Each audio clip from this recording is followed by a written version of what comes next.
Welcome to The Insider. If you are new to this channel, kindly subscribe, like, share, comment and click on the notification bell for latest football news vibes.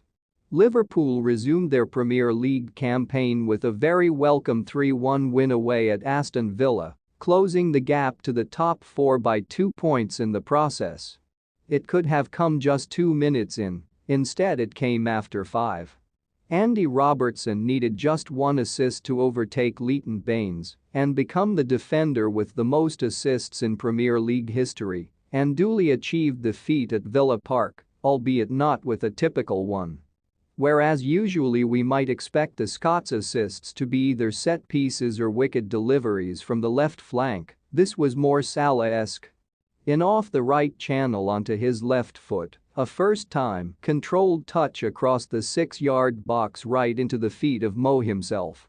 It's 54 assists now in total from left back. Meanwhile, that Salah tap-in makes it 172 goals for the Reds, the same now as Kenny Dalglish, and the joint 7th highest in Liverpool history. In terms of who played and being our first meaningful fixture back after a 6-week break, there were a few out there who bore watching more than most. Firstly, Trent Alexander-Arnold. The right back is such a key player for the Reds, yet cannot even be described as a bit part player for England. As such, he didn't have a break of any kind and was constantly training, but game time was minimal.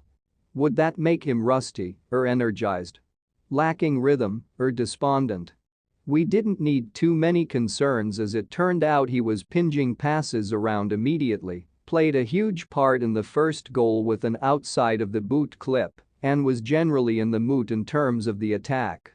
Similarly, Fabinho only started once for Brazil. Given his dismal pre-World Cup form, his own game was another interesting one.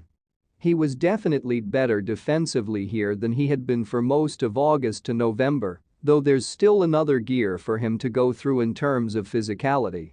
A positive step forward for sure though. On the left of the attack, Alex Oxlade-Chamberlain got the nod and was rather different to the others in that he's hardly played at all. That was evident from a less than perfect touch at times, though he had endeavor and willingness aplenty.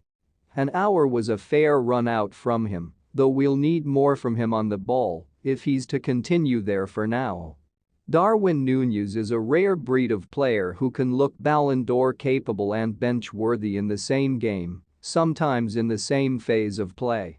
He makes so much happen, makes such clever runs, and is near impossible for defenders to contain, yet sometimes it seems the best way to stop him scoring is to simply have to make the decision himself over what to do. Inside 2 minutes he had the big chance for that would-be Robertson assist, but opted to dummy the ball at the near post instead of clipping home. Soon after he miskicked from close range, then within the space of 3 minutes had 2 massive one-on-one changes. First he smacked a volley straight at the keeper after sprinting through to a bouncing ball, then when cutting in off the right channel, opted to square to Robbo instead of shooting. He was also in for a chance right before halftime, but from 6 yards out hit it right at goalkeeper again. The second half was a much quieter affair for the bewildering bulldozer, though he again gave a cider of that mix of talents as he burst through from the halfway line, outpaced Ezri Konsa and steered a one-on-one wide of the post. Enough moments and madness for an entire front line in another team, but all Darwin's own work here, and he still wasn't done. Not on the score sheet this time. Núñez created the killer third by showing great pace and willingness yet again, keeping the ball in play and forcing yet more chaos in the Villa defense, Bajcetic eventually netting. He is non-stop, non-conformist, non-conventional and none too easy to assess every match. Enormous talent and a master of madness, add a little more composure to the last action and he'll be a forward who contributes to 2 goals a game for the Reds. The 3 points are more than welcome, but Liverpool remain a work in progress when it comes to salvaging the campaign, make no mistake of that. It's fair to say that the Reds are a bit of two teams right now. Very good going forward and decent enough to trouble any team, but still wide open defensively and yet to rediscover the relentless consistency off the ball which was, for years, a hallmark of the side. Either side of Fabinho remains wide open, too often. Behind and inside of the full backs remains an area teams target and have great joy with, both in direct balls from deep and quick exchanges from within the final third.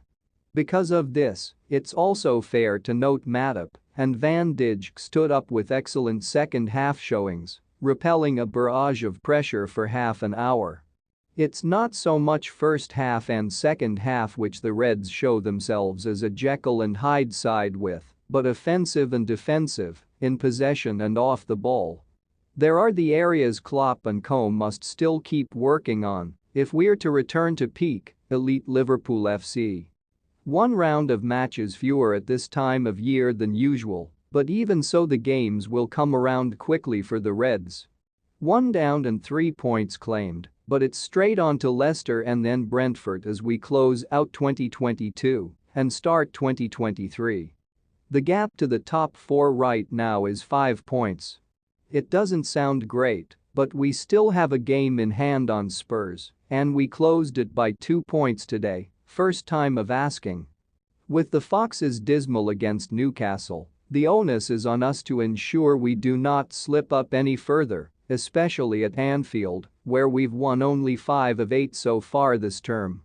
Plenty of reasons for post-Christmas positivity, all things considered, and a carefully optimistic look on to Friday night on Merseyside. Thanks for watching this amazing video.